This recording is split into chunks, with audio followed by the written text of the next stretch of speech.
What happens when one of the closest partnerships in the world, Canada and the United States, suddenly turns into a trade battlefield? For decades, these two neighbors shared seamless supply chains, booming tourism, and deep cultural ties.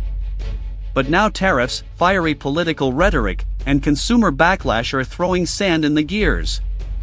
Canadian boycotts are surging, cross-border travel is stalling, and Ottawa is fast-tracking new trade routes.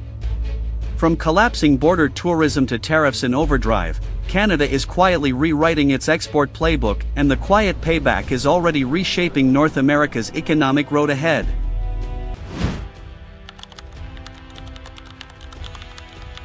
Cross-border tourism, once a symbol of the easy cruising between Canada and the US, is hitting the brakes. Canadians who once filled Florida's beaches, Arizona's golf courses, and Buffalo's shopping malls are staying away. In 2025, return trips by car dropped nearly 37%, while air travel fell 26% year-on-year. Frustration is driving the decline, tariffs piling up, repeated political jabs at Canada, and even talk of annexation as a 51st state. Canadians are responding with their wallets, boycotting US travel, spending closer to home, or venturing overseas. For the first time, more Americans drove into Canada than Canadians headed south, with modest gains in US air arrivals as well. Border states and tourist hubs in the US are already feeling the pain. Hotels, restaurants, and resorts once buoyed by Canadian dollars are struggling as tourism sputters under political friction. And yet, tourism is only one part of the story. The real tension lies in trade.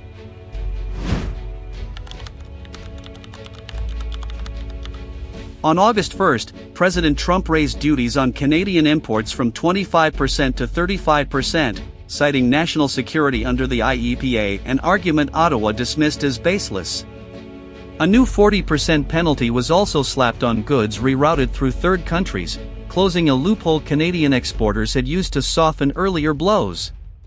These tariffs pile on top of already heavy Section 232 levies, 50% on steel and aluminum, 25% on autos and parts, leaving Canada's core industries exposed with no exemptions under USMCA. But the pain cuts both ways. U.S. manufacturers who rely on Canadian parts and metals are now facing inflated costs, trickling down into pricier cars, homes, and appliances. Economists estimate American households could pay an extra $2,400 a year, tariffs meant to punish Canada instead boomeranging back on U.S. consumers. Faced with these headwinds, Canada is pivoting.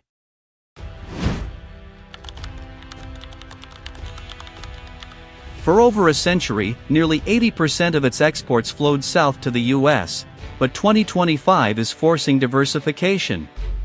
Between May 2024 and May 2025, U.S.-bound exports fell from 78% to 68%, the lowest in decades.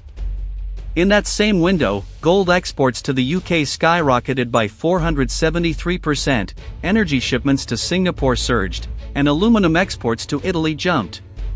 Canada's trade deficit even narrowed from $7.6 billion to $5.9 billion in a single month, largely thanks to resource sales. Still, some economists caution that part of this was firms rushing shipments ahead of tariff deadlines. Geography and supply chains ensure the U.S. remains Canada's most practical market, but Ottawa's message is clear: over-reliance on one customer is dangerous. Diversification isn't abandonment, it's insurance. If you're finding this breakdown eye-opening, make sure to hit that like button and subscribe. It really helps us bring you more deep dives on Canada. U.S. power shifts.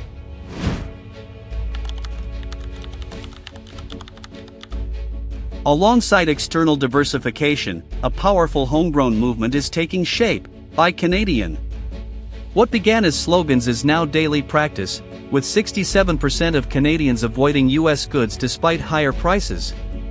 Domestic producers are seeing fresh momentum, while businesses scramble to boost USMCA compliance to keep U.S. market access alive. Compliance jumped from half of all exports to two-thirds in mid-2025, with projections of 90% by year's end, despite costly audits and supply chain restructuring. At the same time, policymakers are tackling interprovincial trade barriers. Studies show removing these walls could add $200 billion to Canada's GDP annually, giving industries a stronger domestic cushion against tariffs.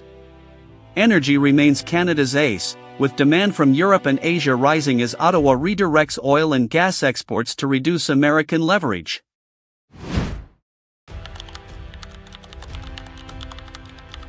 Politics, however, remains the decisive battleground. Since missing a U.S. trade deadline in July 2025, Prime Minister Mark Carney has toughened his stance, vowing not to trade sovereignty for tariff relief. A February 2025 poll revealed 91% of Canadians favor reducing U.S. reliance, while two-thirds view America less favorably and majorities vow to avoid U.S. travel and goods. This isn't temporary frustration, it reflects a deeper identity shift away from automatic alignment with Washington.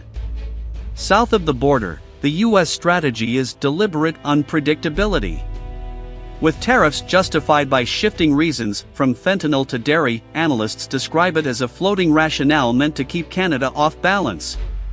The biggest stress test will come in 2026 with the USMCA sunset review, which could threaten the agreement's collapse.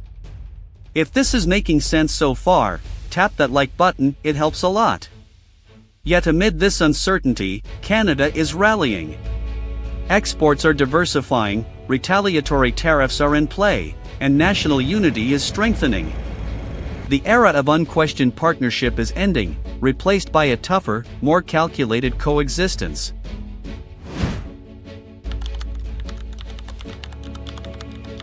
The verdict is clear: from tariff turmoil comes resilience.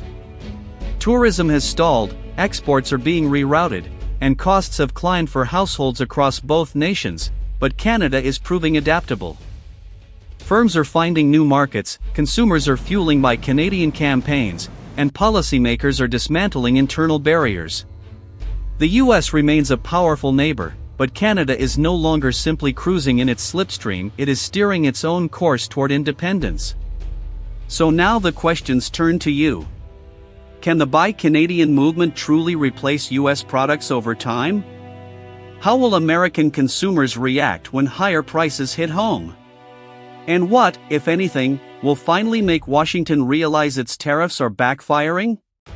Share your thoughts in the comments below. And as always, if you enjoyed this breakdown, don't forget to subscribe to Globe Choice Insights, your ultimate pit stop for vehicle updates and industry insights. And if you really want to see how Canada's boycott could send shockwaves through America's supply chains, don't miss the next video, it'll change how you see this trade war.